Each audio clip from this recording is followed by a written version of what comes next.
Hello student, स्वागत है आप सभी का आज के इस सेशन में। आप सभी को पता है कि आज हम पूरे हफ्ते का रिवीजन करने वाले हैं, ठीक है। और पिछले हफ्ते लगातार कुछ क्लासेस नहीं हो पाई थी, तो कुछ खबरें ऐसी होंगी जो आज ही आप लोग पढ़ रहे होंगे। तो थोड़ा सा डिटेल में आज का सेशन होने वाला है, तो थोड़ा सा ध्यान से बच्चे आपको सेशन देखना है, समझना है, ठीक है। देखिए, सबसे पहला प्रश्न है आपका कि नई जलवायु जोखिम सूचकांक रिपोर्ट के अनुसार 1993 से 2023 तक चरम मौसम की घटनाओं में सबसे ज़्यादा प्रभावित शीर्ष 10 देशों में भारत का कौन सा स्थान है। ये रिपोर्ट मैंने आपको बताई थी। भारत का इसमें 6वां स्थान है, 6 नंबर पे इंडिया है, ठीक है। और इसके अलावा ये भी याद रखना बच्चे कि इस रिपोर्ट में ये भी बताया गया है कि भारत में सबसे ज़्यादा जो नुकसान हुआ है वो कौन सी वाली प्राकृतिक आपदा में हुआ है, वो हुआ है तूफान में, ठीक है। वो भी आपको याद रखना है। तो ये रिपोर्ट जोखिम सूचकांक रिपोर्ट जो है 2025 में हुई है, और इसमें जो डेटा है वो 1993 से लेकर के 2023 तक का डेटा है, उसे जो है कंपेयर करके रिलीज़ किया गया है। अगला है, भारत ने स्वायत्त प्रणाली उद्योग गठबंधन ASIA इसकी स्थापना के लिए किस देश के साथ में साझेदारी की है। संयुक्त राज्य अमेरिका है, यूनाइटेड किंगडम है, फ्रांस है, या फिर आपका जापान है। किसके साथ में समझौता हुआ है? तो अभी पिछले ही हफ्ते प्रधानमंत्री नरेंद्र मोदी 2 देशों की यात्रा पे थे। पहले जो है फ्रांस गए, उसके बाद में आपका USA गए। तो USA में जाकर के बच्चे प्रधानमंत्री नरेंद्र मोदी ने संयुक्त राज्य अमेरिका के वर्तमान राष्ट्रपति डोनाल्ड ट्रंप के साथ में बहुत सारी चीज़ों पे साझेदारी की। तो इनमें से एक है आपका स्वायत्त प्रणाली उद्योग गठबंधन, ठीक है। इसे जो है आपका आप लोग देख सक रहे थे कि इसे जो है एशिया कहा जा सकता है, ठीक है। भारत ने स्वायत्त प्रणाली उद्योग गठबंधन इसके साथ में साझेदारी की है, और इससे रिलेटेड बच्चे और भी चीज़ें हैं जो आपको याद रखनी है। देखिए, भारत दुनिया का पहला ऐसे देश है जिसके साथ अमेरिका ने UDA प्रौद्योगिकियों पर काम करने के लिए पेशकश की है। अब ये UDA क्या होता है? UDA बच्चे, UDA टेक्नोलॉजी क्या होता है? UDA में आपका इसका मतलब क्या है? तो UDA का पहला तो फुल फॉर्म है अंडर वाटर डोमेन अवेयरनेस, ठीक है। यानी कि ये इस प्रकार की टेक्नोलॉजी है जिसमें कि अंडर वाटर जो चीज़ें काम करती हैं उस पर काम किया जाता है, ठीक है। तो UDA पहले तो ये समझिए। उसके बाद अनमैन्ड अंडर वाटर व्हीकल्स को जो है आपका UUV कहा जाता है। अनमैन्ड मतलब कि जिसमें इंसान नहीं होता है। एक आपका ड्रोन होता है जिसमें कि इंसान नहीं होता है, फिर भी वो व्हीकल जो है उड़ रहा है हवाओं में। उसी तरीके से जो है आपका एक ऐसी पनडुब्बी है, एक ऐसी सबमरीन है जो कि पानी के नीचे जो है तैर रही है, लेकिन उसमें इंसान नहीं है, उसे कंट्रोल करने के लिए, ठीक है। तो अनमैन्ड अंडर वाटर व्हीकल्स को UUV कहा जाता है।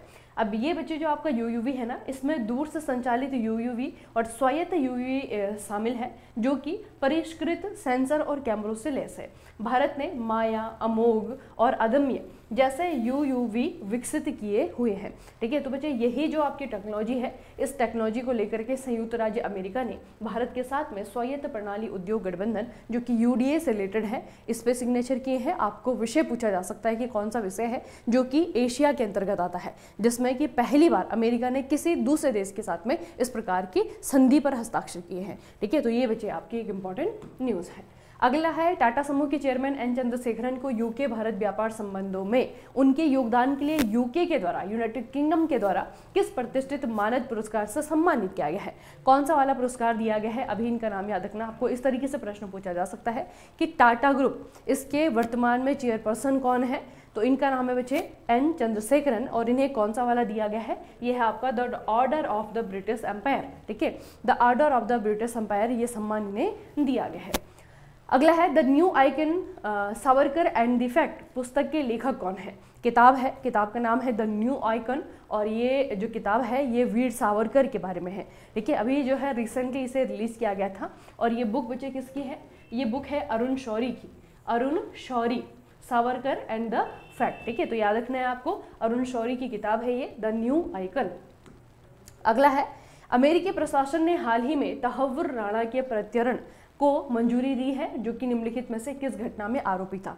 अब ये देखिए बच्चे, यहाँ पे एक शब्द आया है आपका प्रत्यर्पण, ठीक है। अब प्रत्यर्पण का मतलब क्या होता है? देखिए, आपको पता है कि बहुत सारे ऐसे क्रिमिनल्स होते हैं जो कि अपने देश में क्राइम करके उसके बाद में दूसरे देश में जाकर के छुप जाते हैं, ठीक है। तो यहाँ पे क्या होता है कि बहुत बार जो है जो क्रिमिनल है वो इसलिए बच जाता है क्योंकि वो अपनी कंट्री में नहीं है, वो दूसरी किसी और देश में है।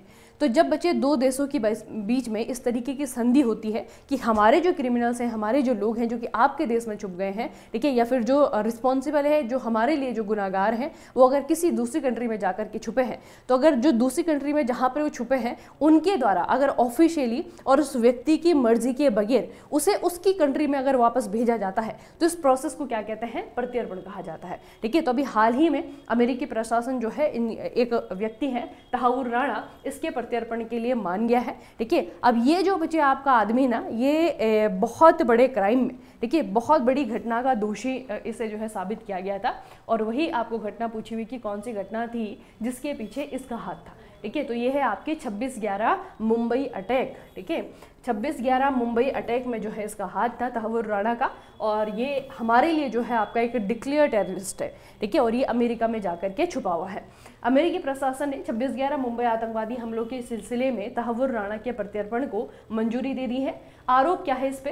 राणा पर 2005 में 26/11 मुंबई आतंकवादी हमलों की योजना बनाने की साजिश में शामिल होने का आरोप है। वह लश्कर तैयबा का सदस्य था जिसने कि हमलों में अंजाम दिया था। वह डेविड कोलमैन हेडली बच्चे एक ब्रिटिश पाकिस्तानी है। ठीक है, अमेरिकी पाकिस्तानी है, और इसे माना जाता है कि जो 26/11 का पूरा इवेंट हुआ था ना, मुंबई पे जो आतंकवादी हमला हुआ था, इसमें जो सबसे मेन साजिश करता था वो आपका ये था, हेडली। ठीक है, तो इसका एक बहुत इंपॉर्टेंट एक तरीके से राइट हैंड में माना जाता है तहव्वुर राणा को। ठीक है, तो अभी जो है भारत को वापस सौंपने के लिए मान गया है अमेरिकी प्रशासन, इसीलिए आपका ये चर्चाओं में है। अगला है भारत जापान संयुक्त सैन्य अभ्यास धर्म गार्जियन। पहले तो इसका नाम याद रखना है। इसका 6th एडिशन 2025 में कहाँ पर आयोजित किया जा रहा है? तो यहाँ पे आपको याद रखना है बच्चे, इस बार ये जापान में हो रहा है, और जापान में कहाँ पे? Mount Fuji. ठीक है, माउंट फ्यूजी जापान में इसका आयोजन किया जा रहा है। अगला है प्रकृति एवं पक्षी महोत्सव 2025 के लिए किस पक्षी को शुभांकर चुना गया है? प्रकृति और पक्षी महोत्सव 2025 ये आपका हो रहा है प्रयागराज में। ठीक है, प्रयागराज जहाँ पर कि महाकुंभ लगा हुआ है, वहाँ पे इसका आयोजन किया गया है, और इसके लिए शुभंकर यानी कि मैस्कॉट चुना गया है इस पक्षी को। देखिए कितना खूबसूरत पक्षी है। ठीक है, सिर्फ 3 रंगों से बना हुआ बर्ड है, और बहुत ही ज़्यादा बच्चे प्यारा पक्षी। इसका नाम क्या है? इसका नाम है भारतीय स्कीमर। ठीक है, इसे कहते हैं इंडियन स्कीमर। याद रखना, इंडियन स्कीमर को इस महोत्सव के लिए मैस्कट चुना गया है। अगला है नक्शा कार्यक्रम का उद्देश्य क्या है? नक्शा कार्यक्रम अभी पिछले ही हफ्ते, जैसे मैंने आपको कहा कि बहुत सारी खबरें हमसे छूट गई थी। ठीक है, क्योंकि 2-3 सेशन नहीं हुए थे, तो उनमें से बच्चे आपकी ये भी खबर थी एक नक्शा कार्यक्रम। इसके बारे में थोड़ा सा मैं आपको डिटेल में बताऊंगी, तो ये आपको थोड़ा सा याद रखना है, क्योंकि पिछले ही हफ्ते जो है इसे लॉन्च किया गया। ठीक है, अब ये नक्शा कार्यक्रम, इसके बारे में क्या क्या याद रखेंगे? तो इसके बारे में हम याद रखेंगे कि केंद्रीय ग्रामीण विकास और कृषि एवं किसान कल्याण मंत्री कौन है? शिवराज सिंह चौहान। इन्होंने मध्य प्रदेश के रायसेन में राष्ट्रीय भू स्थानिक ज्ञान आधारित शहरी आवास भूमि सर्वेक्षण, इसका नाम है नक्शा, इसका पायलट कार्यक्रम का उद्घाटन किया है। ठीक है, अब यहाँ पे देखिए बच्चे, नक्शा जो है ना, नक्शा यहाँ से स्टार्ट होता है, national geo spatial knowledge based land survey of urban habitations. ठीक है, अर्बन हैबिटेशंस यानी कि जो आपके शहरी आवास है, वहाँ पर भूमि का सर्वे किया जाना है। ठीक है, इस तो नाम से आप थोड़ा सा इसे रिलेट कर सकते हैं कि नक्शा का मतलब क्या है, कि नक्शा बनाना है, लैंड का सर्वे होगा, लेकिन लैंड का सर्वे कहाँ पर होगा? ये होगा आपका अर्बन हैबिटेशंस में। ठीक है, तो ये कार्यक्रम जो है आपका शुरू किया गया है। किसके द्वारा शुरू किया गया है? हमारे जो कृषि और किसान कल्याण मंत्रालय के मंत्री हैं शिवराज सिंह चौहान, उनके द्वारा जो है इसे लॉन्च किया गया है। ठीक है, तो इसका जो मेन उद्देश्य है वो क्या है? तो वो है आपका शहरी क्षेत्रों में, ऑप्शन नंबर बी, शहरी क्षेत्रों में भूमि अभिलेख बनाना और उन्हें अद्यतन करना। ठीक है, तो जितने भी आपकी लैंड है शहरी क्षेत्रों में, उनको जो है पहले तो उनका सर्वे किया जाएगा, लैंड रिकॉर्ड बनाया जाएगा। ठीक है, और उसको जो है क्रिएट किया जाएगा, जिनके नहीं बने हुए हैं उन्हें क्रिएट किया जाएगा, जिनके पुराने हैं उनको अपडेट किया जाएगा। ठीक है, तो बेसिकली नक्शा कार्यक्रम जो है आपका लैंड रिकॉर्ड को क्रिएट करने के लिए और लैंड रिकॉर्ड को बनाने के लिए जो है आपका ये किया गया है। ठीक है, तो याद रखना बच्चे, किसके द्वारा इसे लॉन्च किया गया है, कहाँ पर लॉन्च किया गया है, और इसका उद्देश्य है शहरी भूमि सर्वे का आधुनिकीकरण, अभिलेखों को अद्यतन यानी कि नया करना, भूमि विवादों को कम करना। ठीक है, ये आपको याद रखना है। अगला है किस संगठन ने ठोस प्रणोदकों के लिए दुनिया का सबसे बड़ा 10 टन का वर्टिकल प्लेनेटरी मिक्सर विकसित किया है? ठीक है, प्रणोदक का मतलब होता है आपका ईंधन। ठीक है, आप लोगों ने पढ़ा भी होगा रॉकेट साइंस में। तो ये बच्चे आपका जो ठोस प्रणोदक है, ये जो आपके ईंधन है, इसके लिए दुनिया का सबसे बड़ा किस देश ने बनाया है, किस कंट्री ने बनाया है, ये भी पूछा जा सकता है। किस ऑर्गेनाइजेशन ने बनाया है, वो भी पूछा जा सकता है। तो दुनिया का सबसे बड़ा वर्टिकल प्लेनेटरी मिक्सर है ये, ठीक है। लगभग 10 टन की इसकी क्षमता है। और इसे किसके द्वारा बनाया गया है, तो ये आपको याद रखना बच्चे कि इसे भारत के द्वारा बनाया गया है, ठीक है। इसे जो है भारत ने बनाया है। और भारत में इस सेक्टर की जो सबसे बड़ी ऑर्गेनाइजेशन है वो कौन सी है, इसरो, ठीक है। इंडियन स्पेस रिसर्च ऑर्गेनाइजेशन के द्वारा दुनिया का सबसे बड़ा वर्टिकल प्लेनेटरी मिक्सर विकसित किया गया है। इसकी कैपेसिटी 10 टन है और ये जो है आपका इसरो के द्वारा डेवलप किया गया है। और ये बच्चे आपका भारत के लिए भी पूछा जा सकता है। देखिए, ISRO develop world largest vertical propellant mixer for rocket sold propellants, ठीक है। ये जो है आपका ये मिक्सर है। और इसमें बाकी और कौन सी कंपनी है, vertical This innovative equipment has been designed and manufactured in collaboration with the Central Manufacturing Technology Institute. ये है आपका बेंगलुरु में, ठीक है। CMTI, इसे याद रखना, CMTI central manufacturing technology institute है। ये कहाँ पर है, आपका बेंगलुरु में है। तो इसरो ने और बेंगलुरु की इस इंस्टीट्यूट ने दोनों ने ही इसे मिल करके बनाया है, ठीक है। खासियत यह है बच्चे कि सबसे बड़ा अभी तक का सबसे बड़ा जो है मिक्सर है दुनिया का। अगला है ग्रोक 3। क्या है ग्रोक 3? ये भी अभी पिछले ही हफ्ते लॉन्च हुआ था। तो ये भी बच्चे आपका बहुत इंपॉर्टेंट है। ग्रोक 3 क्या है, a generative AI chatbot developed by XAI, ठीक है। अब बच्चे इसको थोड़ा सा आपको याद रखना है, ये आपका बहुत इंपॉर्टेंट है। अभी पिछले हफ्ते ग्रोक चैट GPT के जैसा ही है बेसिकली, है ना, एक चैटबॉट है, generative AI chatbot developed by XAI। अब ये XAI किसकी कंपनी है, किसके द्वारा इसे लॉन्च किया गया है, ये आपको याद रखना है। देखिए बच्चे, ग्रोक एक उन्नत AI चैटबॉट है जिसे कि एलन मस्क की कंपनी XAI ने विकसित किया है। इसे नवंबर 2023 में रिलीज किया गया था और बाद में ग्रोक 2 और वर्तमान में ग्रोक 3 के रूप में इसे रिलीज किया गया है ना। तो अभी जो एडिशन इनका रिलीज हुआ है वो है आपका ग्रोक 3, ठीक है। किसने बनाया इसे, XAI कंपनी ने बनाया है। ये किसकी कंपनी है, एलन मस्क की कंपनी है। 17 फरवरी 2025 को एलन मस्क ने अपनी पृथ्वी पर सबसे स्मार्ट AI ग्रोक 3 का अनावरण किया। एलन मस्क ने के अनुसार ग्रोक 3 अपने पूर्ववर्ती ग्रोक 2 की तुलना में सबसे अधिक सक्षम है।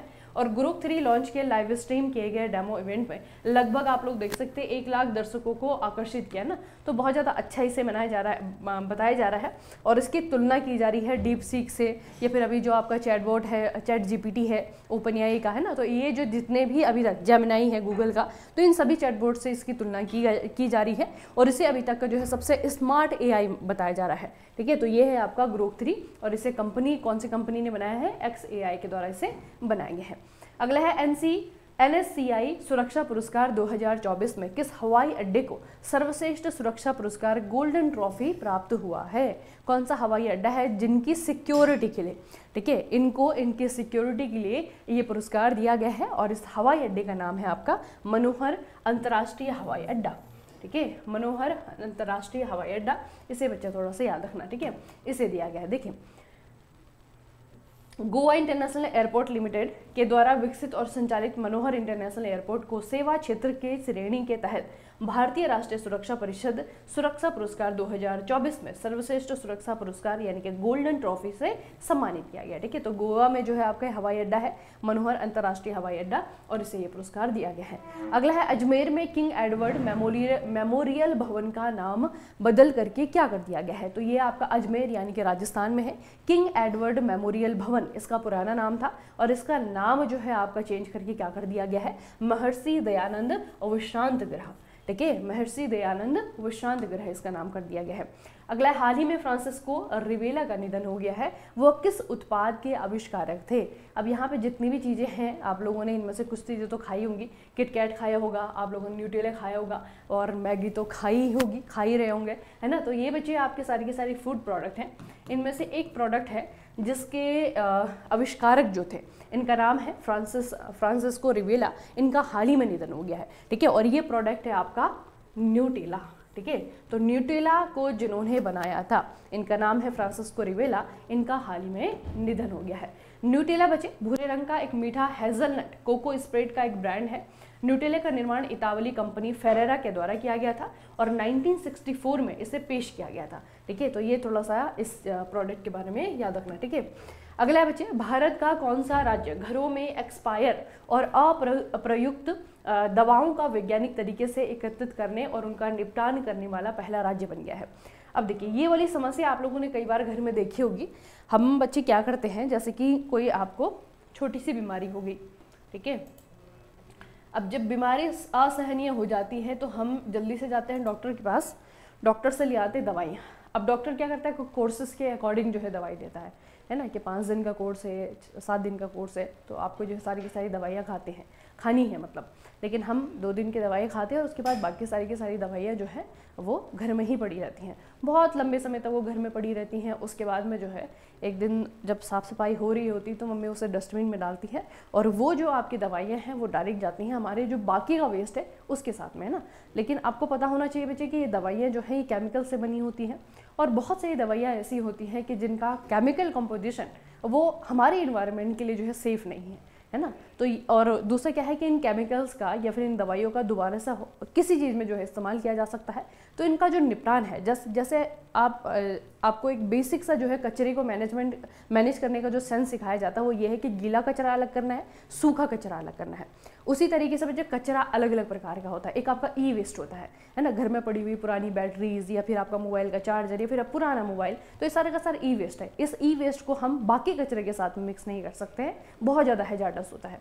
उसी तरीके से ये जो आपका मेडिकल वेस्ट इससे कह सकते हैं ना, जो अनप्रयुक्त जो दवाइयाँ हैं जिनका इस्तेमाल हम नहीं कर रहे हैं या और हमने फ्यूचर में कभी करना भी नहीं उनका इस्तेमाल, ठीक है, बस घर में वो पड़ी हुई हैं, हम ले आए थे केमिस्ट से और खाई नहीं, है ना। तो वो वाली जो आपकी दवाइयाँ हैं उनको मैनेज किया जा रहा है, ठीक है, और एक जो है आपका एक सिस्टमेटिक वे से जो है इन्हें मैनेज किया जा रहा है और इनका इस्तेमाल किया जा रहा है। तो ये बच्चे घरों से एक्सपायर और अप्रयुक्त दवाओं का वैज्ञानिक तरीके से पहले इनका कलेक्शन किया जाएगा और उनका निपटान किया जाएगा। तो ये करने वाला हमारे देश का पहला स्टेट कौन सा बना है, ये बना है केरला, ठीक है, याद रखना, ये बना है आपका केरला। देखिए, केरला स्वास्थ्य विभाग ने एन प्राउड इस स्कीम का नाम इन्होंने रखा है, इस इनिशिएटिव का नाम रखा है इन्होंने एन प्राउड। अप्रयुक्त दवाओं को हटाने के लिए नया कार्यक्रम पहल शुरू की है जो कि समाप्त हो चुकी है और अप्रयुक्त दवाओं के अप्रयुक्त दवाओं के सुरक्षित निपटान की दिशा में एक महत्वपूर्ण कदम है, ठीक है। तो इस स्कीम का नाम याद रखिएगा, एन प्राउड। इसका उद्देश्य फार्मास्यूटिकल्स के अनुचित निपटान के कारण होने वाले पर्यावरणीय खतरों और स्वास्थ्य जोखिमों को रोकना है, ठीक है।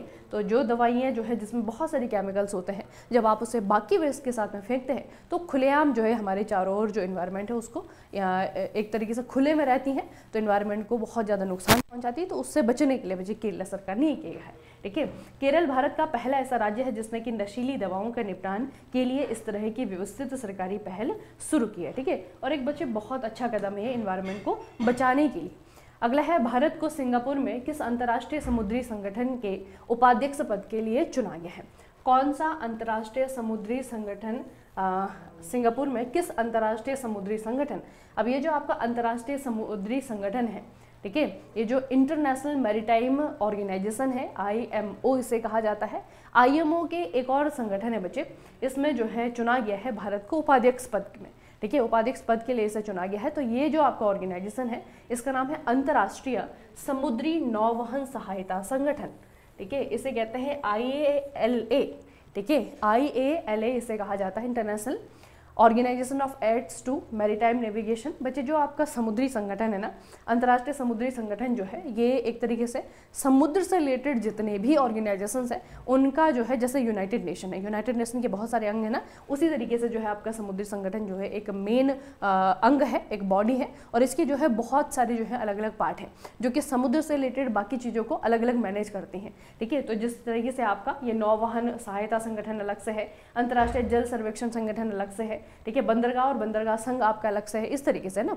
तो समुद्र से रिलेटेड जो आपकी बाकी सारी चीज़ें होती हैं उनके लिए भी अलग अलग ऑर्गेनाइजेशन बने हुए हैं। तो इनमें से एक ऑर्गेनाइजेशन है समुद्री नौवहन सहायता संगठन, इसके उपाध्यक्ष के रूप में भारत को चुना गया है। तो ये जो ऑर्गेनाइजेशन है इसके बारे में क्या क्या पूछा जा सकता है। इसकी स्थापना 1957 में लाइट हाउस अधिकारियों के एक संघ के रूप में की गई थी। अब यह एक वैश्विक निकाय है जो कि समुद्री सहायता, नेविगेशन, पोत यातायात सेवाओं और ई नेविगेशन के लिए मानक सिफारिशें और दिशा निर्देश विकसित करता है। और इसका हेडक्वार्टर पूछा जाएगा तो ये आपका पेरिस फ्रांस में है ना। तो ऐसा आपका संगठन है जो कि जो समुद्र में जहाज जाते हैं तो नेविगेशन की आवश्यकता होती है ना। तो नेविगेशन के लिए जो इंटरनेशनल लेवल पे जो डायरेक्शंस होते हैं, दिशा निर्देश दिए जाते हैं, वो सारे का सारा जो है इसी इंस्टीट्यूट के द्वारा दिए जाते हैं, ठीक है। तो इनके उपाध्यक्ष के रूप में भारत को चुना गया है। हाल ही में किस देश ने पायलटों के लिए इलेक्ट्रॉनिक पर्सनल लाइसेंस EPL इसे कहा जाता है, ये लॉन्च किया है। और ये इस डिजिटल प्रणाली को अपनाने वाला विश्व का दूसरा देश बन गया है, ठीक है। तो ये है अपना भारत, ठीक है। भारत ने बच्चे पायलटों के लिए, जो पायलट्स हैं उनके लिए इलेक्ट्रॉनिक पर्सनल लाइसेंस लॉन्च किया है, इलेक्ट्रॉनिक पर्सनल लाइसेंस लॉन्च किया है। और इसमें वह डिजिटल पायलट लाइसेंस लागू करने वाला चीन के बाद दूसरा देश बन गया है। यह पहल अंतर्राष्ट्रीय नागरिक उड्डयन संगठन ICAO के मानकों के अनुरूप है और भारत की डिजिटल इंडिया और व्यापार करने में आसानी की पहल का समर्थन करती है, ठीक है। तो इसे याद रखना, इलेक्ट्रॉनिक पर्सनल लाइसेंस। अगला बच्चे 1 अप्रैल 2025 से SBI कार्ड्स और पेमेंट सर्विसेज के प्रबंध निदेशक MD और CEO के रूप में किसे नियुक्त किया गया है। 1 अप्रैल 2025 से ये अपना पदभार संभालेंगे। इनका नाम क्या है। अब इनमें से बच्चे आपका कौन से व्यक्ति हैं जिनको कि इस पद पे चुना गया है, और ये अभी आने वाला जो 1 अप्रैल है तब से ये अपना पदभार संभालेंगे। तो इनका नाम है सलीला पांडे। अगला है, किस संगठन ने एशिया और प्रशांत SDG प्रगति रिपोर्ट 2025 जारी की है। SDG मतलब कि सस्टेनेबल गोल डेवलपमेंट, ठीक है। सस्टेनेबल डेवलपमेंट गोल्स जो हैं यूनाइटेड नेशन ने जो जारी किए हुए हैं, उनमें जो है देखा जाता है कि कौन सा गोल किस तरीके से काम कर रहा है, ठीक है। जो बाकी कंट्रीज़ हैं वो इन्हें किस तरीके से सपोर्ट कर रही हैं, इन गोल्स को अचीव करने के लिए क्या क्या कर रही हैं। तो इसकी बच्चे आपकी एक रिपोर्ट आती है, और इस रिपोर्ट को बहुत बार पूछा जाता है कि रिपोर्ट किसके द्वारा जारी की जाती है, ठीक है। तो रिपोर्ट का नाम क्या है आपका, एशिया और प्रशांत SDG प्रगति रिपोर्ट 2025। और इसे जारी किसके द्वारा किया जाता है, तो इसे जारी करने वाले इंस्टीट्यूट का नाम है आपका ASCAP, ठीक है। इसे कहता है एशिया और प्रशांत के लिए संयुक्त राष्ट्र आर्थिक और सामाजिक आयोग, ठीक है। ये एक कमीशन है, यूनाइटेड नेशन का ही एक विंग है, और इकोनॉमिक और सोशल कमीशन है एशिया और पैसिफिक रीजन के लिए, इनके द्वारा ये जारी किया जाता है। तो इन्होंने बच्चे 2025 की जो रिपोर्ट जारी की है इसमें इन्होंने क्या बताया है। 2025 की रिपोर्ट से पता चलता है कि डेटा की उपलब्धता में सुधार हुआ है लेकिन कमियां बनी हुई हैं। 2024 में केवल 54% SDG संकेतकों में कम से कम 2 डेटा बिंदु थे, ठीक है। उसके बाद जो है ये थोड़ा सा आपका पूछा जाने वाला पॉइंट है। रिपोर्ट में कई SDG में उल्लेखनीय उपलब्धियों को दर्शाया गया है, जैसे कि आय गरीबी लक्ष्य, ये आपका SDG नंबर 1 है, ठीक है। जो SDG नंबर 1 है वो गरीबी के बारे में है, पुअर्टी के बारे में है। दूसरा आपका जो लक्ष्य 2 है, मतलब कि SDG 2 है, अल्प पोषण मालन्यूट्रिशन को लेकर के है, ठीक है। इसमें कमी देखी गई है। लघु उद्योग जो कि आपका SDG 9 है, उसके लिए समर्थन और मानव तस्करी, ये आपका 16 है, ठीक है। इससे निपटने के प्रयासों ने भी आशाजनक परिणाम दिखाए हैं, और चुनौतियां बनी हुई हैं, खास करके गुणवत्तापूर्वक शिक्षा यानी कि लक्ष्य 4 और सभ्य कार्य लक्ष्य 8, ठीक है। इनमें जो है आपकी चुनौतियां भी बनी हुई हैं। मतलब कि आप में से आपको इनमें से कौन सा वाला याद रखना है जिसमें कि मतलब अभी भी बहुत अच्छा काम नहीं हुआ है, और पिछले जो आपकी सरकार ने काम किए थे और इस बार जो सरकार ने काम किया उसमें अगर कंपैरिजन देखा जाए तो जो पुअर्टी वाला SDG है, SDG 1 और SDG 2, इन दोनों में ही जो है सरकारें पिछड़ी है। मतलब पहले बहुत अच्छा काम किया था, अब थोड़ा सा कम काम कर रही है, ठीक है। तो SDG 1 और SDG 2 इन दोनों की जो ग्रोथ है उसमें कमी देखने को मिली है, ठीक है। हालांकि रिपोर्ट बच्चे बहुत बड़ी है, लेकिन ये थोड़ा सा याद रखना। अगला है, केंद्र शासित प्रदेश दिल्ली के नए मुख्यमंत्री के रूप में किसने शपथ ली है। क्या नाम है इनका, इनका नाम है रेखा गुप्ता, और ये जो है दिल्ली की चौथी महिला CM बनी है। भारत के चुनाव आयुक्त के रूप में किसने पदभार संभाला है, इनका नाम भारत के नए चुनाव आयुक्त के रूप में, ठीक है। अब यहाँ पे थोड़ा सा प्रश्न आपका बच्चे कैसा है, ये प्रश्न आपको कंफ्यूज कर सकता है, ठीक है, लेकिन थोड़ा सा ध्यान से इसे देखिएगा। आपको मुख्य चुनाव आयुक्त नहीं पूछा हुआ है ना। अभी जो है राजीव कुमार थे हमारे मुख्य चुनाव आयुक्त, उनकी जगह मिस्टर ज्ञानेश कुमार बन गए हैं, है ना। लेकिन यहाँ पे पूछा हुआ है सिर्फ चुनाव आयुक्त, तो सिर्फ चुनाव आयुक्त, मुख्य चुनाव आयुक्त नहीं, ठीक है। तो चुनाव आयुक्त जो है आपके कौन बने हैं, इनका नाम है विवेक जोशी, ठीक है। तो जो मुख्य चुनाव आयुक्त हैं वो तो बने हैं ज्ञानेश कुमार, ठीक है। और ये जो है 26वें इलेक्शन कमिश्नर बने हैं हमारे देश के ज्ञानेश कुमार, और इनके नीचे जो काम करने वाले जो इलेक्शन कमिश्नर है उनमें जो है आपका विवेक जोशी का नाम आपको याद रखना है। अगला है, भारत और नेपाल के बीच विज्ञान और प्रौद्योगिकी सहयोग को मजबूत करने के लिए किन संस्थानों ने समझौते ज्ञापन पर हस्ताक्षर किए हैं। अब बच्चे, भारत और नेपाल के बीच में पिछले हफ्ते आप लोगों ने KIIT जो ये कलिंग वाला ये टेक्नोलॉजिकल इंस्टीट्यूट है, इनके बारे में आप लोगों ने न्यूज़ सुनी होगी। नेपाली स्टूडेंट को उन्होंने निकाल दिया था, उसके बाद में फिर से कहा कि आ जाओ वापस, इस तरीके से ना। यहाँ पे बहुत ज़्यादा जो है चर्चा हुई थी इस इंस्टीट्यूट की। तो नेपाल के साथ में हमारे जो रिश्ते हैं वो बहुत ज़्यादा ख़राब भी नहीं हुए हैं इसके कारण, लेकिन कहीं ना कहीं बच्चे इस इंस्टीट्यूट के कारण जो है देश में एक तरीके से जो नेपाली स्टूडेंट है, जो नेपाल से भारत आने वाले जो लोग हैं, सिर्फ एजुकेशन के लिए आते हैं, पढ़ने के लिए आते हैं, तो वहाँ पे उस स्तर पे थोड़ी सी छवि जो है हमारी वो बहुत धूमिल हुई है ना। तो ये जो आपका इंसिडेंस था, इसके बाद में भारत और नेपाल की जो रिलेशंस है वहाँ से क्वेश्चन आपको पूछे जा सकते हैं, या फिर नेपाल के बारे में आपको क्वेश्चन पूछे जाएंगे, ठीक है। तो अभी जो है आपका भारत और नेपाल के बीच में 2 इंस्टीट्यूट हैं। इंस्टीट्यूट का नाम मैं आपको बता देती हूँ। 2 इंस्टीट्यूट हैं, इन्होंने बच्चे साइंस और टेक्नोलॉजी में, ठीक है, ये समझौता ज्ञापन पर हस्ताक्षर किया है। भारत और नेपाल ने विज्ञान और प्रौद्योगिकी साझेदारी में एक महत्वपूर्ण कदम बढ़ाया है। भारत के वैज्ञानिक और औद्योगिक अनुसंधान परिषद, ठीक है, इसे कहते हैं आप CSIR, और नेपाल की तरफ से नेपाल विज्ञान प्रौद्योगिकी अकादमी, इसे कहते हैं NAST, ठीक है। इन्होंने एक समझौते ज्ञापन पर औपचारिक रूप से हस्ताक्षर किए हैं। तो CSIR है और दूसरा जो है आपका नेपाल का है NAST। इन दोनों के बीच में समझौते ज्ञापन पर हस्ताक्षर हुआ है, और ये आपका साइंस और टेक्नोलॉजी के फील्ड में हुआ है, ठीक है। इतना आपको याद रखना है बच्चे। अगला है, केंद्रीय मंत्री ने अपशिष्ट पुनर्चक्रण और जलवायु परिवर्तन 2025 सम्मेलन का उद्घाटन किया है। किधर किया है? कौन से मंत्री ने किया है? अपशिष्ट पुनर्चक्रण और जलवायु परिवर्तन 2025, ठीक है, ये आपका नई दिल्ली में हुआ है। कौन से वाले मंत्री जी ने किया है, ये आपको पूछा हुआ है। कौन से वाले मंत्री जी ने किया है बच्चे? ये किया है मिस्टर भूपेंद्र यादव ने। मिस्टर भूपेंद्र यादव, इनके द्वारा ये इनिशिएटिव या फिर सेमिनार कह सकते हैं, सम्मेलन कह सकते हैं, ये लॉन्च किया गया है, जलवायु परिवर्तन सम्मेलन, ठीक है। देखिए, ये आपका नई दिल्ली में हुआ है फिलहाल, तो पहले तो ये याद रखना आप, ठीक है, नई दिल्ली में इसका आयोजन किया गया है। अब जब ये आयोजन कर रहे थे भूपेंद्र यादव जी, इन्होंने अपने स्टेटमेंट में कुछ कहा है। क्या कहा है इन्होंने? भारत में सालाना लगभग 62 मिलियन टन कचरा पैदा होता है, ठीक है। ये जो स्टेटमेंट है ना, ये आपका एग्जाम में पूछे जाने वाला है। 62 मिलियन टन कचरा पैदा होता है सालाना, ठीक है। लगभग बताया है, एग्जैक्टली नहीं है, लेकिन इतना आपको पूछा जा सकता है। इसमें प्लास्टिक है, इलेक्ट्रॉनिक और खतरनाक कचरे की मात्रा तेजी से बढ़ रही है। लेना, बनाना, निपटाना और पारंपरिक रैखिक आर्थिक मॉडल अब तक टिकाऊ नहीं रह गए ना। तो बच्चे, ये जो इनका पूरा स्टेटमेंट है, हालांकि बहुत बड़ा लंबा चौड़ा भाषण है, उसमें से आपको ये याद रखना है कि भारत में जो सालाना कचरा पैदा हो रहा है वर्तमान में, वो है आपका 62 मिलियन टन, और दुनिया भर में सबसे ज़्यादा कचरा यहीं पर पैदा होता है, क्योंकि सबसे ज़्यादा लोग इधर ही रह रहे हैं। अगला, हाल ही में तमिल कवि और दार्शनिक तिरुवल्लुर, इनकी प्रतिमा का अनावरण किया गया। कौन से देश में किया गया? कौन से देश में इनकी प्रतिमा का अनावरण किया गया? तो ये है बच्चे आपका फिलीपींस, ठीक है, फिलीपींस। अगला प्रश्न है, 5वां बहुपक्षीय नौसैनिक अभ्यास कोमोडो इसका आयोजन कहाँ पर किया गया? तो ये आपका इंडोनेशिया में हुआ है। बहुपक्षीय नौसैनिक अभ्यास, बहुपक्षीय यानी कि बहुत सारे कंट्रीज इसमें हिस्सा लेते हैं। इंडोनेशिया में इसका आयोजन किया गया। अमेरिकी नौसेना ने भी इंडोनेशिया के बाली में इंडोनेशिया नौसेना के द्वारा आयोजित बहुपक्षीय नौसेना अभ्यास कोमोडो के उद्घाटन समारोह में 20 से ज़्यादा नौसेनाओं के साथ में भाग लिया है।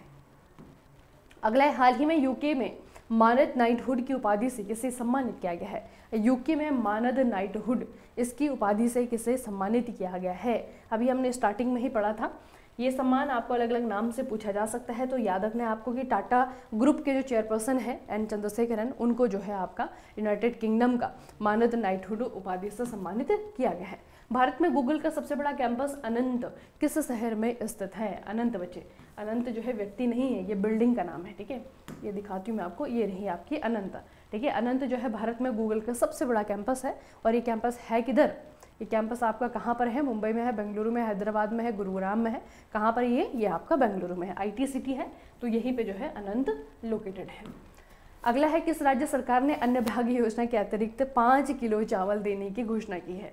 देखिए बच्चे, अन्न भाग्य योजना, अन्न भाग्य योजना जो है अन्न भाग्य योजना, इसके तहत अब 10 किलो चावल वितरित शुरू किया जाएगा, मतलब 10 किलो चावल दिया जाएगा। और 5 किलो चावल और शेष 5 किलो के लिए प्रति व्यक्ति 170 रुपये मिलते थे। देखिए बच्चे, अब ये जो आपकी स्कीम थी ना, इसका नाम है अन्न भाग्य योजना। ये जो है पहले 5 किलो चावल डिस्ट्रीब्यूट करती थी, ठीक है। अभी यहाँ की सरकार के द्वारा डिक्लेरेशन किया गया कि इस अमाउंट में, ये जो 5 किलोग्राम है, इसमें थोड़ा सा बढ़ोतरी की जाएगी और ये स्कीम जो है थोड़ी सी रीडिज़ाइन की गई है, ठीक है। तो ये आपका राज्य है कर्नाटका, कर्नाटका स्टेट ने ये डिक्लेरेशन की है। आपको ये भी पूछा जा सकता है कि अन्न भाग्य योजना कौन सा राज्य सरकार की स्कीम है, तो ये कर्नाटका की है। इसके तहत जो है लोगों को आपका फ्री में या फिर कम दामों में अन्न डिस्ट्रीब्यूट किया जाता है। तो आपको याद रखना बच्चे कि 5 किलो चावल पहले दिया जाता थे, अब वो आपका 5 किलो बढ़ गए हैं। अब टोटल कितना दिया जाएगा? 10 किलो दिया जाएगा। इसमें जो है आपका 5 किलो चावल की कीमत कितनी है? 170 रुपीज़ है, ठीक है।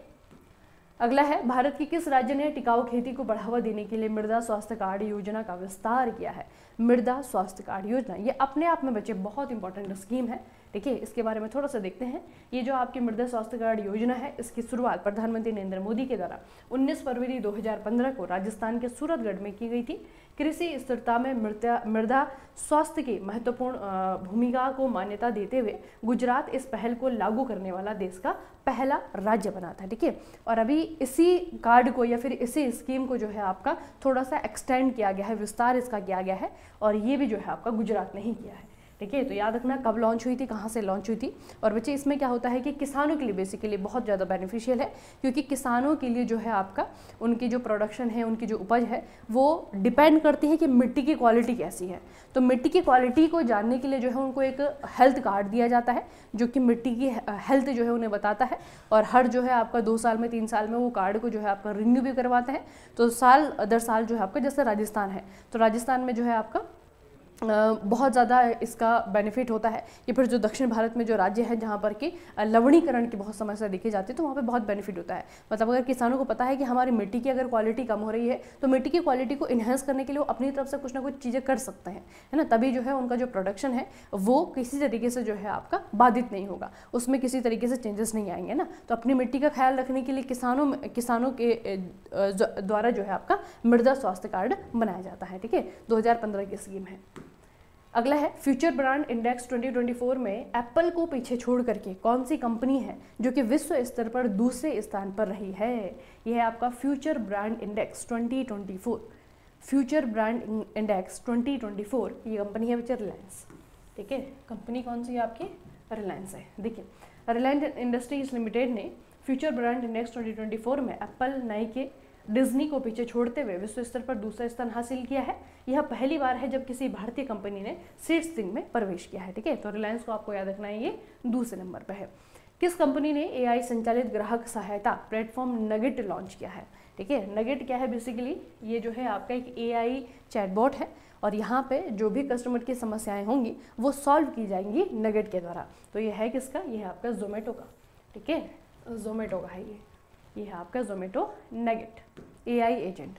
किस राज्य ने महिलाओं, युवाओं और विकास के लिए प्रमुख योजनाओं को मंजूरी दी है, जिसमें कि दुलारी कन्या योजना का पुनरुद्धार भी शामिल है? दुलारी कन्या योजना इस राज्य में पहले से चल रही योजना है, और इस योजना को थोड़ा सा रीडिज़ाइन किया गया है। ये किया है बच्चे अरुणाचल प्रदेश ने, ठीक है। अब जो है ये योजना आपको याद रखनी है। राज्य मंत्रिमंडल ने दुलारी कन्या योजना में बदलाव किया है। इसके संस्थागत प्रस्ताव से जन्म लेने वाली लड़कियों के लिए वित्तीय सहायता में वृद्धि की गई है, ठीक है। जितना पैसा पहले दिया जाता था उससे थोड़ा सा ज़्यादा दिया जाएगा। कितना दिया जाएगा? देखिए, सावधि जमा राशि को 20,000 से बढ़ाकर के 30,000 कर दिया गया है ना। जब भी कोई कन्या का जन्म होता है ना बच्चे, तो उसके नाम पे पहले 20,000 रुपये जो है एफडी करवाई जाती थी। वो जो है जब वो 18 साल की हो जाती थी फिर उससे जो है मिलते थे।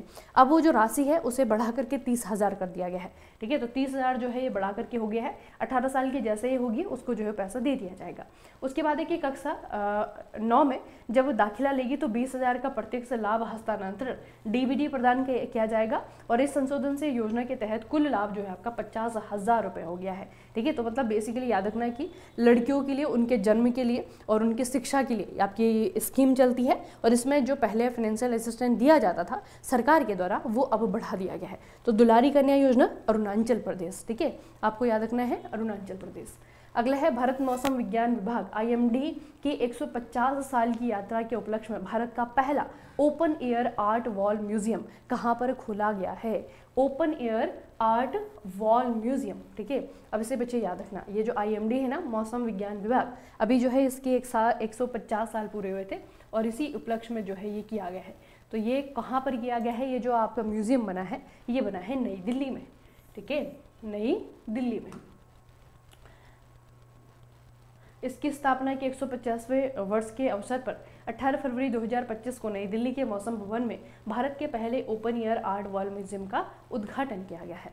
प्रोजेक्ट वाटर वर्थ, इसके पीछे कौन सी कंपनी है जिसमें कि 50,000 किलोमीटर अंडर सी केबल बिछाना शामिल है, ठीक है। बेसिकली ये पूछा हुआ है कि जो प्रोजेक्ट वाटर वर्थ है ये किसका है? तो ये बच्चे आपका गूगल का है, ठीक है। अभी इसके बारे में सारी चीज़ें देख लेते हैं और इंडिया के लिए बेनिफिशियल है या नहीं है वो भी देख लेते हैं, ठीक है। गूगल का है, क्या क्या चीज़ें हमें याद रखनी। देखिए बच्चे, सबसे पहले Meta has announced plans to launch Project Waterworth, a subsea cable network that will span 50,000 kilometre and will reach depth of up to 7,000 metre, ठीक है। तो जो केबल बिछाई जाएंगे उनकी जो टोटल लेंथ है वो इतनी होगी और केबल बिछाई जाएंगी इतनी गहराई पे, ठीक है। उसके बाद है it will be the world longest and most technologically advanced cable system connecting India, US, Brazil, South Africa and the other region, ठीक है। तो मुख्य रूप से जिन कंट्रीज को जोड़ा जा रहा है उसमें आपका इंडिया भी है, याद रखना, USA है, ब्राज़ील है, इसमें आपका साउथ अफ्रीका है, ठीक है। इन कंट्रीज को जो है आपका अंडर सी केबल के माध्यम से जोड़ा जाएगा। उसके बाद है it is expected to be operational by 2030, 2030 से काम भी करने लगेगा। And will address increasing demand for AI and digital services. इससे क्या होगा, जो AI सर्विसेज हैं या फिर डिजिटल सर्विसेज हैं इनकी जो कैपेसिटी है या फिर इनकी जो परफॉर्मेंसेस हैं वो बढ़ेंगी, ठीक है। सबसी केबल, सबमरीन केबल्स भी कहा जा सकता है। They are high capacity optical fibre cables laid on the ocean floor that play a crucial role in providing global connectivity for high speed data exchange, ठीक है। तो ये डेटा जो आपकी स्पीड जितनी आ रही हुई ना, स्पीड इनहेंस होने वाली बेसिकली, ठीक है। उसके लिए क्या किया जा रहा है, समुद्र के नीचे जो है आपके जो अंडर सी केबल है, सब सी केबल है वो बिछाए जाएंगे। तो बेसिकली जो अभी जो आपके अंडरग्राउंड जो केबल बिछी हुई है ना कनेक्टिंग के लिए, नेटवर्किंग के लिए, वो भी आपके ऑप्टिकल फाइबर है। तो वही ऑप्टिकल फाइबर है उन्हें जो है आपके सबसे इस्तेमाल किया जाएगा। They use fast moving light pulses, चलिए तो आपका उसके बारे में है, केबल के बारे में है। बेसिकली आपको ये याद रखना है बच्चे कि इतने बड़े नेटवर्क को जो है बनाया जा रहा है और इसका नाम है प्रोजेक्ट वाटर वर्थ। किसके द्वारा? गूगल के द्वारा, ठीक है, मेटा के द्वारा। अच्छा गलत हो गया, सॉरी, यहाँ पे जो है आपका मेटा, ठीक है, याद रखना बच्चे इसे। अब आपको गूगल ही याद रहेगा, मेटा याद रखना, मेटा, ठीक है। मेटा जो है ये पूरा का पूरा जो केबल का कनेक्शन है, नेटवर्क है, वो बना रहा है, ठीक है। इंडिया के लिए भी इंपॉर्टेंट है क्योंकि इंडिया को भी इसका बेनिफिट मिलेगा। India will soon launch 2 cable system, India भी जो है बहुत जल्दी 2 केबल सिस्टम लॉन्च करने वाला है। एक तो आपका इंडिया एशिया एक्सप्रेस है, इसका नाम है IAX, दूसरा है आपका इंडिया यूरोप एक्सप्रेस, ठीक है। जो इंडिया एशिया एक्सप्रेस है linking Chennai and Mumbai to Singapore, Thailand and Malaysia, वो चेन्नई और मुंबई को सिंगापुर, थाईलैंड और मलेशिया से जोड़ेगा। और जो इंडिया यूरोप एक्सप्रेस है वो आपका चेन्नई और मुंबई को जोड़ेगा फ्रांस, ग्रीस, सऊदी अरेबिया और इजिप्ट और आपका जिबूती से, ठीक है, जिबूती से। तो ये जो है आपके बच्चे कनेक्शन है। अब ये जो वाटर वर्थ कनेक्शन है ये जो है बाकी सारी कंट्रीज को आपस में जोड़ेगा। तो ये जो आपका वाटर वर्थ प्रोजेक्ट है, इस वाटर वर्थ प्रोजेक्ट को जो है अलग अलग कंट्रीज़ में जो है आपका अलग अलग तरीके से पहले किया जाएगा ना। पहले छोटे छोटे नेटवर्किंग सिस्टम बनाए जाएंगे, उसके बाद सारे छोटे छोटे नेटवर्किंग सिस्टम को आपस में जोड़ा जाएगा। तो उनमें आपको भारत में याद रखना है कि भारत में जो केबल सिस्टम है इसमें आपके दो हैं, एक आपका इंडिया एशिया एक्सप्रेस है और दूसरा जो है आपका इंडिया यूरोप एक्सप्रेस है। एशिया एक्सप्रेस में कौन सी कंट्रीज जुड़ रही हैं और यूरोप एक्सप्रेस में कौन सी कंट्रीज जुड़ रही हैं, इन्हें बस याद रखना, ये आपका जो है पूछा जा सकता है, ठीक है। और मेटा के द्वारा बच्चे आपका प्रोजेक्ट वाटरवर्थ शुरू किया जा रहा है। किस राज्य ने भारत के पहले वैश्विक क्षमता केंद्र GCC नीति 2025 पेश की है? देखिए बच्चे, ये आपका मध्य प्रदेश है। मध्य प्रदेश के मुख्यमंत्री मोहन सिंह यादव ने कहा है कि राज्य की नई वैश्विक क्षमता केंद्र GCC नीति 2025 बहुराष्ट्रीय कंपनियों को आकर्षित करने और मध्य प्रदेश को डिजिटल और टेक्नोलॉजिकल हब के रूप में स्थापित करने की दिशा में एक महत्वपूर्ण कदम है, ठीक है। तो ये जो आपकी पॉलिसी है बेसिकली जितनी भी MNCs हैं या फिर जितनी भी आपकी टेक्नोलॉजी से रिलेटेड चीज़ें हैं उसके लिए मध्य प्रदेश को तैयार किया जा रहा है। जिस तरीके से बच्चे गुजरात है ना, उसी तरीके से जो है मध्य प्रदेश, मतलब गुजरात मॉडल पे ही जो है मध्य प्रदेश को भी तैयार किया जा रहा है। तो उसके लिए पहले एक पॉलिसी आई है, ठीक है। तो पॉलिसी याद रखना मध्य प्रदेश की। अगला है, महाकुंभ मेले के दौरान प्रयागराज में गंगा नदी में पाया जाने वाला प्राथमिक स्वास्थ्य खतरा क्या है? ये वाली खबरें तो आप लोगों ने देखी होंगी, है ना बच्चे। इतने दिन से जो है महाकुंभ लगा हुआ है। अब ये थोड़ी सी आस्था को, किसी की आस्था को अगर ठेस लगे तो थोड़ा सा प्रैक्टिकली सोचना बच्चे। आप लोगों को पता है कि नदी जो है अभी जो आपका सर्दियों का टाइम है, तो सर्दियों के टाइम पे जो है नदी में जो है फ्लो बहुत ज़्यादा नहीं होता है। जैसे बरसात के टाइम पे था बहुत ज़्यादा फ्लो होता है ना, नदी जो है आपने जो रिवर बेड होता है पूरे रिवर बेड में आपकी फैली हुई होती है, ज़्यादा फ्लो होता है, ज़्यादा पानी होता है, ठीक है। लेकिन अभी बच्चे जो आपका नदी है वो क्योंकि ग्लेशियर अभी पिघल नहीं रहे हैं, सर्दियों का टाइम है, तो नदी जो है आपने बहुत न्यूनतम स्तर पर, जैसे गर्मियों में चली जाती है ना, थोड़ा थोड़ा पानी रहता है, तो वैसे बच्चे आपका सर्दियों में भी होता है, पूरे मतलब उच्चतम लेवल पे नहीं होती है। तो और जब एक साथ जो है एक जगह पे इतने लोग नहाएंगे तो वहाँ पे किसी न किसी प्रकार का, और आप लोगों ने देखा कि जब ये स्नान हो रहे हैं, 6 स्नान जो हुए हैं, तो जब 6 के 6 स्नान हुए हैं तो उस दौरान जो है लोग बहुत ज़्यादा मात्रा में आए, जिसके कारण सैनिटेशन बहुत ज़्यादा हो नहीं पाई। हालांकि सरकार जो है बहुत अच्छी तरीके से मैनेज भी कर रही है उसे, और लेकिन वो पूरी तरीके से सफल नहीं रह पा रही है, क्योंकि वहाँ पे कुछ ना कुछ लूप होल्स तो होते ही हैं किसी भी सिस्टम में, तो वही लूप होल जो है वही यहाँ पे भी दिखाई दे रहे हैं। और उसके बाद जो है आपका जितने भी टॉयलेट वहाँ पे बने हुए हैं वो पूरे नहीं हो रहे हैं। तो लोग क्या कर रहे हैं कि घाटों पे या फिर खाली जो खेत हैं, खाली जो जगह है वहाँ पे जो है मल का त्याग कर रहे हैं, और फिर जो है बच्चे वही चीज़ आपके पानी में जा रही है। तो लगातार बच्चे ये जो प्रोसेस है ये आपकी बन रही है, जिसके कारण गंगा नदी का जो पानी है वहाँ पे जो है एक बैक्टीरिया जो है वो बहुत अधिक मात्रा में पनप रहा है, ठीक है। तो वही बैक्टीरिया का नाम आपको पूछा हुआ है कि बैक्टीरिया कौन सा है जो कि जितने वहाँ पे लोग जा रहे हैं नहाने के लिए, एक तो उनके लिए बच्चे आपको थोड़ा सा हानिकारक है, और इस बैक्टीरिया का नाम आपको पूछा हुआ है कि बैक्टीरिया का नाम बताइए, ठीक है। तो इस बैक्टीरिया का नाम क्या है? इसका नाम है फेकल बैक्टीरिया, याद रखना, ठीक है।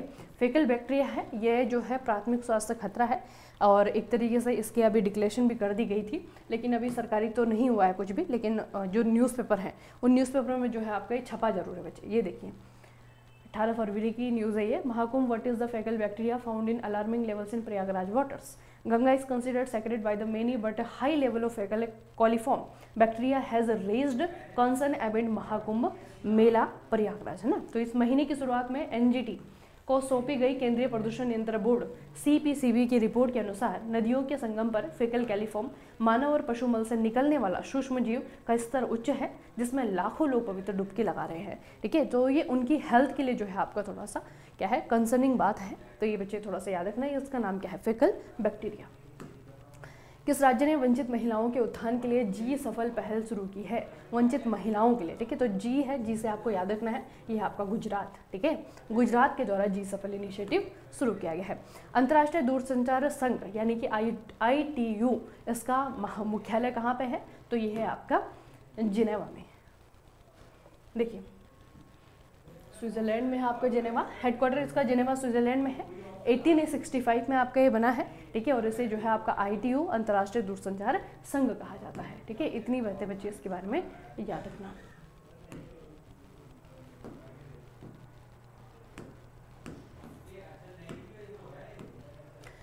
दो 2025 में 17वां ब्रिक्स सम्मेलन कहाँ पर आयोजित किया जाएगा? जुलाई में है, कि जुलाई में होना है इसे, और जुलाई में बच्चे आपका ये होगा रियो डी जेनेरो। ये आपका कहाँ पे है? ये है आपका ब्राज़ील, ठीक है। तो 2025 का जो ब्रिक्स शिखर सम्मेलन है ये आपका ब्राज़ील के द्वारा होस्ट किया जाएगा। कौन सा देश भारत से $200 मिलियन की आकाश मिसाइल प्रणाली खरीदने जा रहा है? बहुत इंपॉर्टेंट न्यूज़ है, इस कंट्री के बारे में भी आपको याद रखना है। तो ये देश आपका फिलीपींस है, ठीक है। फिलीपींस जो है बच्चे आपका एक एशियन कंट्री है, उसके बारे में थोड़ा सा याद रखना है। ये आपका फिलीपींस है, एक आर्कियोपेलिगो है, यानी कि छोटे छोटे द्वीप से बना हुआ जो है आपका एक द्वीप समूह है। और इसमें आप लोग देखेंगे तो यहाँ पे जो है इसकी कैपिटल है मनीला, और इसके चारों तरफ जो समुद्र आप लोग देख रहे हैं वो आपको कौन सा दिखेगा? ये आपका बच्चे पैसिफिक ओशियन है वैसे तो, ठीक है। ओशियन की बात करें तो पैसिफिक ओशियन है, और छोटे छोटे समुद्रों में जो आपका बटा हुआ है, तो इधर आपका साउथ चाइना सी है, यहाँ पे आपका फिलीपींस सी है, ठीक है। तो ये जो है आपका फिलीपींस है, और फिलीपींस भारत से खरीदने वाला है आकाश मिसाइल प्रणाली। 27वें वार्षिक नववर्ष समारोह में पहली बार भारत को थीम देश के रूप में कहाँ पर प्रदर्शित किया गया था? अब इनमें से जो है आपका एक जगह क्या हुआ है बच्चे, कल्चरल एक सेमिनार हुआ है, ठीक है। और इस कल्चरल सेमिनार में, ये कल्चरल सेमिनार जो है आपका यूएसए में हुआ है, ठीक है, यूएसए के वाशिंगटन में हुआ है। और वाशिंगटन में पहली बार जो है आपका थीम कंट्री के रूप में भारत को चुना गया है। अगला है, किस राज्य ने औद्योगिक पार्क और हरित ऊर्जा नीति 2025 को मंजूरी दी है? ये कौन सा स्टेट है? ये है आपका असम। 2025 के लिए औद्योगिक पार्क और हरित ऊर्जा पॉलिसी, ये है आपका असम। जनवरी 2025 में कितने प्रतिशत शहरी उपभोक्ताओं ने अपरिवर्तित आय की सूचना दी, जो कि 2011 वर्षों में सबसे ज़्यादा है? ये है आपकी टोटल जो अर्बन पॉपुलेशन है उनमें से बच्चे आपके 55%, ठीक है, 55% ने आपका ये बताया है कि जो ये इनकी इनकम है वो जो है अनचेंज्ड है, ठीक है। 2025 में आपका ये आंकड़ा आया है, income level to have been stagnate in January 15% of urban consumer reported that their income levels has remained unchanged compared to the same period last year, ठीक है। तो ये बच्चे आपको थोड़ा सा याद रखना है कि लगभग 55% लोग ऐसे हैं शहरों में रह रहे हैं जिनकी इनकम में कोई इजाफा देखने को नहीं मिला है ना। जितना पैसा पिछले साल कमा रहे थे उतना ही पैसा इस साल भी कमा रहे हैं, ठीक है। तो ये जो है, ये जो आंकड़ा देखना है 55%, ये पहली बार जो है पिछले 11 सालों में सबसे ज़्यादा देखने को मिला है। भारत ऊर्जा सप्ताह 2025 कहाँ पर आयोजित किया गया है? तो ये आपका नई दिल्ली में आयोजित किया गया है, ठीक है, द्वारका नई दिल्ली। और ये कब से कब तक मनाया जा रहा है बच्चे? तो ये आपका 11 से लेकर के 14 फरवरी तक मनाया गया था, ठीक है। याद रखना, नई दिल्ली में 11 से लेकर के 14 फरवरी तक ये मनाया गया था इंडिया एनर्जी वीक। भारत और म्यांमार सीमा पर संशोधित मुक्त आवागमन व्यवस्था FMR के अंतर्गत कितने सीमा द्वार सक्रिय किए गए हैं? ये आपका बहुत इंपॉर्टेंट क्वेश्चन है। भारत और म्यांमार के बीच में बच्चे बाउंड्री है, साझा बाउंड्री है दोनों के बीच में, ठीक है, लैंड बाउंड्री है। तो इस बाउंड्री पे जो है कितने ऐसे जगह हैं, द्वार का मतलब कितने ऐसे जगह हैं जिनको कि ओपन किया गया, ठीक है। तो ये टोटल बच्चे आपके 22 हैं। अब इसके बारे में थोड़ा सा हम देखेंगे क्या क्या चीज़ें हमें याद रखनी है। देखिए, इंडिया जो है टोटल भारत के साथ में कितनी म्यांमार जो है टोटल भारत के साथ में कितनी किलोमीटर की बॉर्डर शेयर करता है? ये आपका 1643, ठीक है, 1643 किलोमीटर बॉर्डर शेयर होता है म्यांमार के साथ में। इसमें आपका अरुणाचल प्रदेश आता है, नागालैंड आता है, मणिपुर आता है, मिजोरम आता है, ठीक है। तो टोटल जो है बच्चे इतनी जो बाउंड्री है वो बनती है, ठीक है। इनमें से अगर आप लोग देखेंगे तो सबसे ज़्यादा जो है आपकी किसके साथ में? अरुणाचल प्रदेश के साथ में 520 किलोमीटर, ठीक है, ये जो है बनती है। अब ये जो FMR हुआ था दोनों देशों के बीच में, ये हुआ था 1968 में, 1968 में हुआ था, ठीक है। बेसिकली ये जो आपका एग्रीमेंट है, ये जो FMR है, ये दोनों ही देशों के बीच में फ्री आवाजाही को प्रोत्साहित करता है, ठीक है। दोनों कंट्रीज़ के लोग यहाँ से वहाँ जा सकते हैं, लेकिन उसके लिए कुछ कुछ एरिया को जो है सिलेक्ट किया गया था। ये जो इतनी बड़ी बाउंड्री है म्यांमार के साथ में, नागालैंड में हो गया, कुछ जगह जो है अरुणाचल प्रदेश में हो गया, मणिपुर में हो गया, मिजोरम में हो गया, तो कुछ कुछ जगह को जो है आपका चिन्हित किया गया था जहाँ से कि लोग फ्री में एक जगह से दूसरी जगह जा सकते हैं ना। तो ये किया गया था। अब जो फ्री मूवमेंट लिमिट है वो जो है आपकी 50 किलोमीटर थी, अब उसे कम करके बच्चे फिर 16 किलोमीटर किया गया। ये कब किया गया था? 2004 में। और पिछले ही साल 2023 में सरकार ने कहा था कि पूरी तरीके से जो है इसे FMR को ख़त्म किया जा रहा है, ठीक है, पूरी तरीके से इसे ख़त्म कर दिया जाएगा और जितने भी गेट थे उन सभी को जो है बंद कर दिया जाएगा, ठीक है। तो अभी फिलहाल बच्चे आपको दोबारा से एक आपका क्या कहते हैं सरकार का नोटिफिकेशन आया है।